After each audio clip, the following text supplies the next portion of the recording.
Kumalat sa social media ang umano'y leaked clip na kinasasangkutan ni Pangulong Bongbong Marcos at First Lady Lisa Marcos. Dahilan para mabigla ang maraming netizens at agad itong maging sentro ng diskusyon online. Sa loob lamang ng ilang minuto, umabot sa libu-libong shares ang naturang video, kasama ang mga hahakang posibleng may shocking revelation, umano na nakatago rito.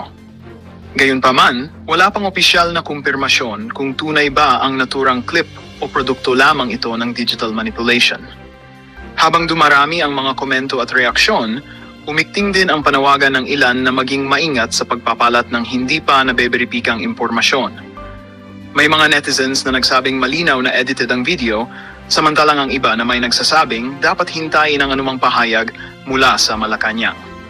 Dahil dito, lalo pang tumaas ang tensyon at intriga sa publiko, habang bawat segundo ay nagbubunga ng panibagong espekulasyon. Sa ngayon, hinihintay pa rin ng taumbayan ang opisyal na sagot mula sa tanggapan ng Pangulo hinggil sa kumakalat na clip. Ilang eksperto sa media at teknolohiya ang nagbabala laban sa mabilis na pagkalat ng misinformation, lalo na ngayong napakadaling gumawa ng peking video gamit ang makabagong AI tools. Hanggat walang malinaw na pahayag o ebidensyang makapagpapatunay, nananatiling palaisipan at usap-usapan ang controversial na leak na patuloy na nagpapakulo sa social media landscape.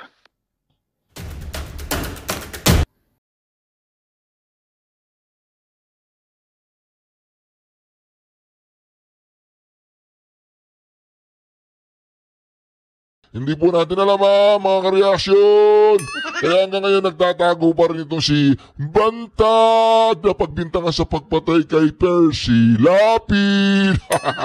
Oras na tuloy natin. Ako natatako na daw po itong gobyernong Bongbong Marcos sa paparating na November 4, 16, 17, 18 na malaki ang rally. 3 araw po yan mga kareaksyon natin ang kinababahala daw po ng Bongbong Marcos administration, baka magtuloy-tuloy na po yan at hindi na sila umalis dyan hanggang hindi siya bumababa. Yan po ang kinatatakutan ng administrasyon Bongbong Marcos at meron pa pong bali-balita mga kareaksyon na meron daw destabilization plot na ikinakalat itong si Mon na bugbog ni Raymart Santiago Tulfo. Walang nga itong si Mon Tulfo mga kareaksyon. Isa po siyang matandang paurong. Paurong yan mga kareaksyon. Paano ko po nasabing paurong siya mga kareaksyon?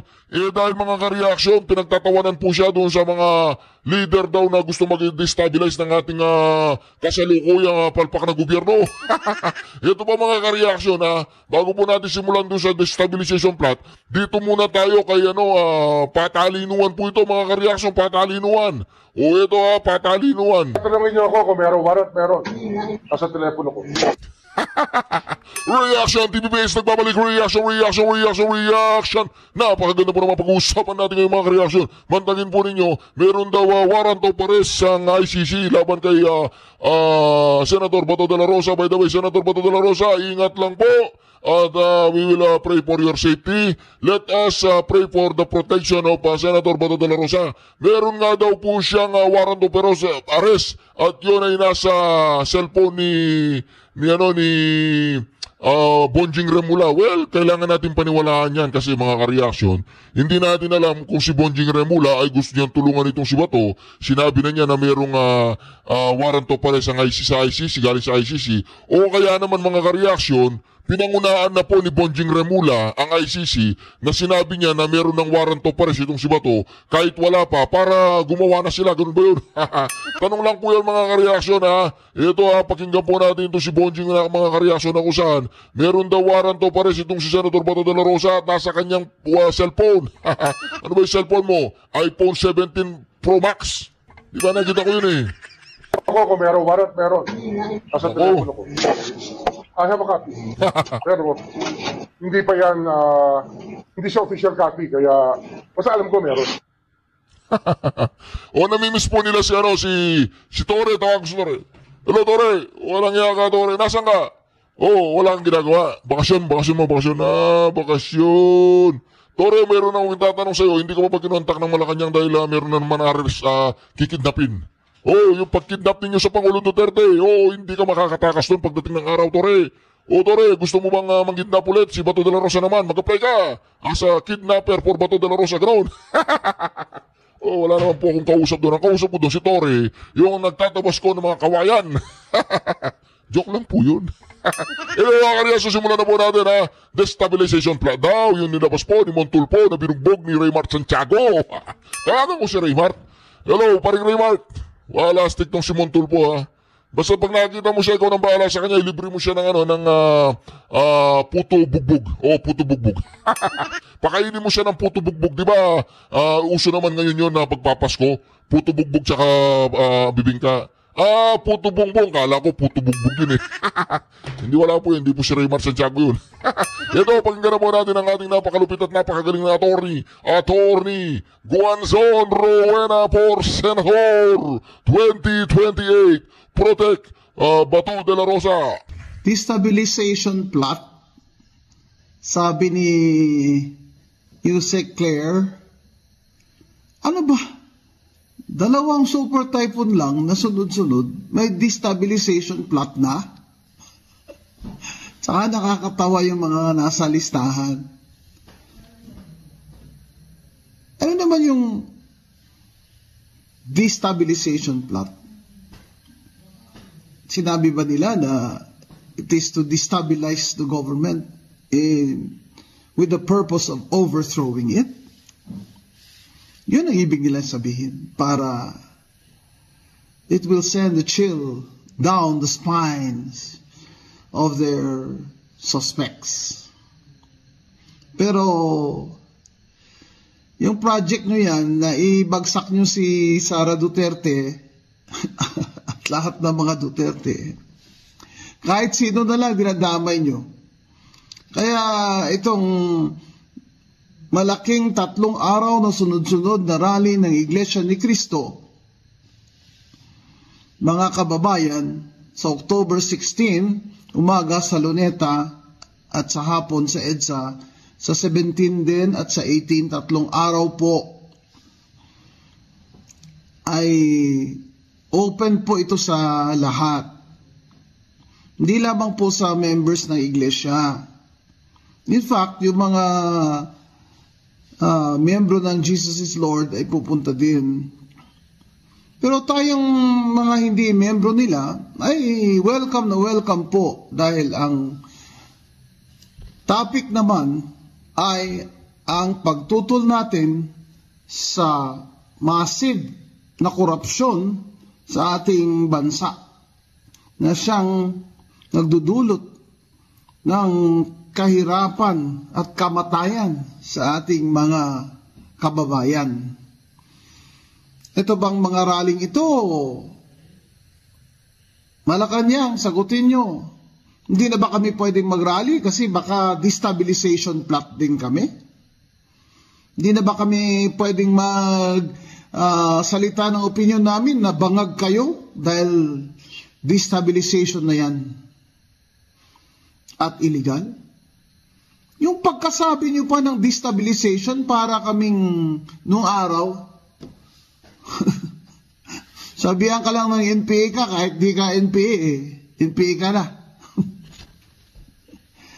Baka ho nakalimutan nyo na matatanda na po kaming mga hanggang ngayon ay tumututol pa rin sa liderato ni Marcos. Matatanda na po kami at dumaan na kami sa marami pang persecution ninyo. Itong BBM administration, it's not new. It's not sabihin mo, ay hindi, bagong Marcos ito, hindi, worse ito. Dahil ito yung nag-promise sa inyo, kayo mga nabudol kayo, ito yung nag-promise sa inyo si BBM at sa mga Marcos loyalists na he wants to recover his father's name. Na gusto niya lang matutuwid ang pangalan ng ama niyang Ferdinand Marcos at maiba naman ang tingin ng kasaysayan sa kanya. Abay, dapat bumangon ang tatay mo sa iyo at pagjumbag-jumbagin ka para tumino ka. Lumala, malala ka pa. kaysa dun sa martial law. Tignan mo nangyari sa atin ngayon. Minus na sa 41% sa foreign direct investment. Sinabi ko na yan months ago pa, mga kababayan, na wala na ang foreign capital na papasok sa atin at wala nang bagong mga negosyo, wala nang dagdag o bagong mga trabaho. Yan po ang kahinatnan ng administrasyon na korap. Kaya ito pong bagyo, hindi po ito coincidence. Hindi po ito climate change lang. Tingnan nyo naman ang timing ng bagyo. Kaya ito pong pagpuprotesta natin, wag po kayong matakot na tayo naman ay tatawaging destabilizers dahil tayo ay nag-exercise lamang ng ating constitutional freedom of speech and to air our grievances against our government, against the government of BBM that has failed us. And the whole world is watching. The whole world is watching. Sama po kayo sa mga rally sa November 16, 17 at 18. Ano man po ang relihiyon nyo, dahil hindi po ito batay sa relihiyon lamang ang ating pagtutol sa gobyernong kurakot at sa gobyernong incompetent. 16, 17, 18 po sa Luneta at sa EDSA. Kaya mga kababayan, itong destabilization na announcement nila, this is for the purpose of scaring all of us para hindi po tayo pumunta sa mga rally. Tumayo po kayo para sa bayan natin. Tumindig kayo. Tumindig kayo. Kahit saglit lang kayo doon, tumayo po kayo para mabilang kayo. Stand up and be counted. Show your love for your country. Join the rallies kahit saan man kayo. Kahit sinong rally, sinong grupo ang gusto niyong salihan, sumali po kayo. Sumali po tayo. Laban sa BBM administration na corrupt, incompetent, at mapaglinlang. Yan po ang ginagawa po ng administrasyong Bongbong Marcos ngayon na nagpapakawala pong aso katulad po nitong si Montulfo, mga ka-reaction, na nagsasabi yung mga destabilizer daw. At sabi po ni Governor Chavit Singson, meron daw dalawa doon na binayaran na at baka mga insider lang, di ba? Mga insider. Ito, pakinggan po natin si Claire kung ano po masasabi niya sa sinabi ni Attorney Rowena Guanzon. Second question, ma'am. Merong post po si Mr. Ramon Tulfo regarding this alleged destabilization against the government and inaccuse niya na ang mga nag-finance daw po nito ay sina Vice President Sara Duterte, ang kanyang kapatid na si Congressman Pulong and si Mr. Chavit Singson. Ano po ang reaksyon ng palasyo dito? Ito po ay napansin na po ng AFP at nabanggit nga rin po ang mga pangalang katulad ni General Pokis, General Orlando De Leon at saka si Mayor Benji Magalong, although for confirmation. At iba pa, pati si Colonel Lachica na di umanong sangkot sa usapin ng 125 million pesos na confidential funds ng Vice Presidente. Ayon po sa AFP, sa mga gintong klaseng mga sinasabi, although ito ay nasa social media, at sa kanila po, ito po ay ibinibigay na rin po sa kanilang intelligence community, iminomonitor, inaalam ang katotohanan. Hindi naman po ibig sabihin na nasabi sa social media ito ay agad na dapat paniwalaan. So kailangan po nilang i-validate at sa ngayon po ayon sa AFP, ito po ay pinamomonitor at binigay na po nila sa intelligence community nila. So sa part ng palasyo, ma'am, siniseryoso itong ganitong alleged report of destabilization? Thank you. Nasa intelligence community na po yan. Kung meron sila makikita ang dapat na talagang pagtuunan ng pansin, ito naman po ay hindi tutulugan ng ating Pangulo. Salamat. Sunod na tanong mula kay Ivan Mayorina, GMA 7. Ma'am, sa kaugnay na issue, hindi ho ngayon lang lumutang itong ilan sa mga pangalan. Nabanggit niyo po si retired General Pokis na isa daw po sa mga lumapit kay AFP Chief Romeo Bronner na mag-withdraw ng support at suportahan yung mga kilos protesta. umuusad na ho ba yung investigasyon tungkol sa mga aksyong ito ng mga retired generals and probably the rest of the people in the list? Kailangan po kasi talaga maimbestigahan ito at kasi maaari sabihin nila ito ay freedom of expression. Pero muli, titingnan natin kung ano ang hangganan at kailangan po talaga itong mapaimbestigahan kung ito po ay parte na po talaga ng destabilization. So sa ngayon po, wala pa tayo sa punto na pwede na nating sabihin merong nalalabag na batas itong mga taong ito na nasa listahan ni Mr. Tulfo? Wala pa po tayo masasabi kung sila ay may nilalabag na batas. Kailangan po maimbestigahan ito na mas malaliman. Sunod na tanong mula kay Ivy Reyes, Bilyonaryo. Morning, ma'am. Follow-up lang po dun sa travel suspension ng DILG. Isabela Governor Albano still in Germany as per his interview with us last night at defend yung foreign travel niya and said that his vice governor was on the ground and that before he left for Germany, Isabela prepped for one naman. Kumbaga, Isabela could function and go on without him. What does the palace think about this? May opinion po ba ang president dito? Ito po ay hinahayaan na po sa pamumuno ng Secretary John Vic Remulla at ayon po sa DILG sa ngayon, ito po ay under investigation. Sunod na tanong mula kay Ana Bajo. Ma'am, related topic, we were told na some of the mayors were allegedly with Isabela Governor Rodito Albano in Germany. Ano po yung action na nire-review ng palace? Bakit po hindi sila nakasama doon sa initial list na nilabas ng DILG kahapon? Man, na nakasaad sa konstitusyon natin, independent. Dapat ang isang ombudsman hindi nakikipag-usap sa kahit anong government officials, lalo na sa foreign government or foreign entities. Kung merong komunikasyon, dapat ito'y sa formal na pamaraan, kasulatan, at ito'y formal na ring sasagutin. Bakit ko ito nasabi? Dahil ang ombudsman bilang isang independent na opisina, sa kanya po nagrereklamo ang taong bayan sa sitwasyon ng mga anomalya at dapat i-maintain niya ang kanyang impartiality. So, very disturbing na ang isang foreign na korte ay magkaroon ng access sa ating ombudsman.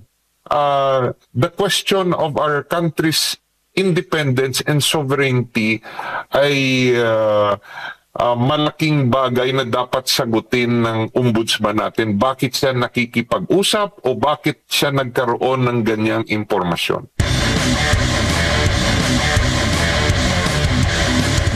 Unahin ko lamang po itong usaping legal patungkol nga po dito sa revelasyon ni Justice o ni Ombudsman Boying Remulla, attorney, patungkol nga po dito na meron daw arrest warrant ang ICC laban kay Senator Bato de la Rosa. Gayong agad naman itong pinabulanan ng Department of Justice at ng mismo ng Malacanang. Wala pa silang kopyang na kukuha. Ano bang masasabi po niyo dito? Nakakabahala po ang ganyang revelasyon kasi hindi pinapadaan sa formal na pamaraan bakit may ganyang impormasyon ang ating ombudsman. Dapat po ito'y dadaan muna sa Department of Foreign Affairs, sa DOJ, bago pa man makarating sa ibang opisyal ng gobyerno. At kung titignan natin, si Ombudsman Remulla ay hindi na po Secretary of Justice. He is an ombudsman na nakasaad sa konstitusyon natin, independent. Dapat ang isang ombudsman hindi nakikipag-usap sa kahit anong government officials, lalo na sa foreign government or foreign entities. Kung merong komunikasyon, dapat ito'y sa formal na pamaraan, kasulatan, at ito'y formal na ring sasagutin. Bakit ko ito nasabi? Dahil ang ombudsman bilang isang independent na opisina, sa kanya po nagrereklamo ang taong bayan sa sitwasyon ng mga anomalya at dapat i-maintain niya ang kanyang impartiality. So, very disturbing na ang isang foreign na korte ay magkaroon ng access sa ating ombudsman. The question of our country's independence and sovereignty ay malaking bagay na dapat sagutin ng ombudsman natin. Bakit siya nakikipag-usap o bakit siya nagkaroon ng ganyang impormasyon? Opo. Sa palagay po ninyo, attorney, ano kaya ang motibo ni Ombudsman Boying Rimulya sa paglalabas ng pahayag ng ganito na may arrest warrant umano ng ICC itong si Senator Bato? Baka nagsasabi siya ng totoo. Talagang meron, pero hindi naamin ng ibang opisina ng gobyerno dahil sa confidentiality ng bagay na yan. Pero siya na slip of the tongue or talagang nasabi niya yan. Kasi parang magtataka ka rin, bakit mag-iimbento si Ombudsman Rimulya? Baka yung iba yung nagsisinungaling, gaya dati. Sinasabi nila wala namang warrant si dating Pangulong Duterte. Bigla na lang siyang inaresto kasi meron pala. Redacted yung mga impormasyon kasi on the know yourself basis lang.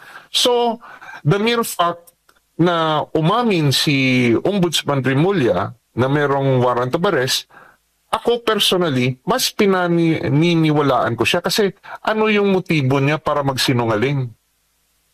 Opo. Kung sakali mang mali ang impormasyon, may pananagutan din ho ba ang ombudsman, attorney?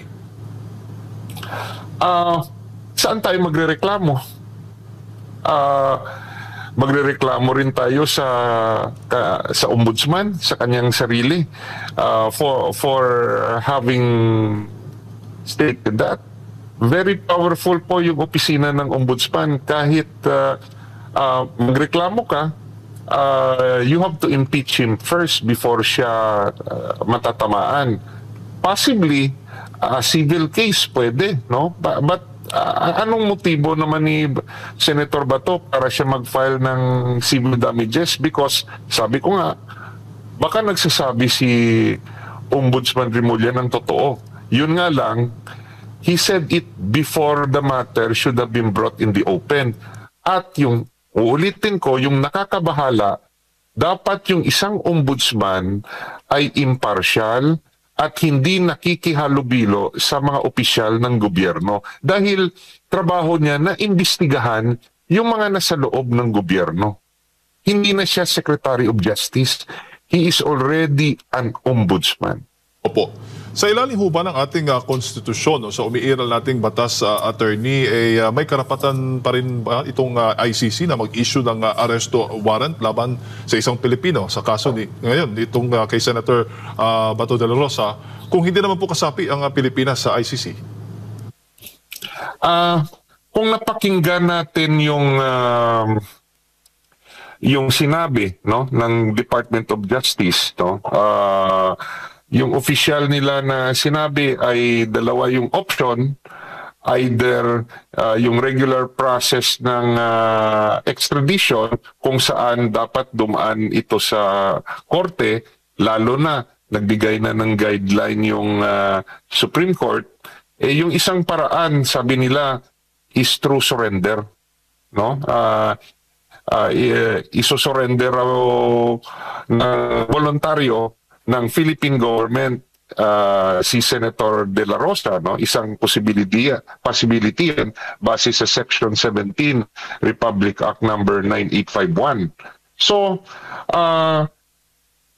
out of the mouth ng mga opisyal ng DOJ, pinapaalam na nila sa taong bayan na oops, huwag kayong makasigurado na yung topic na to ay covered ng extradition.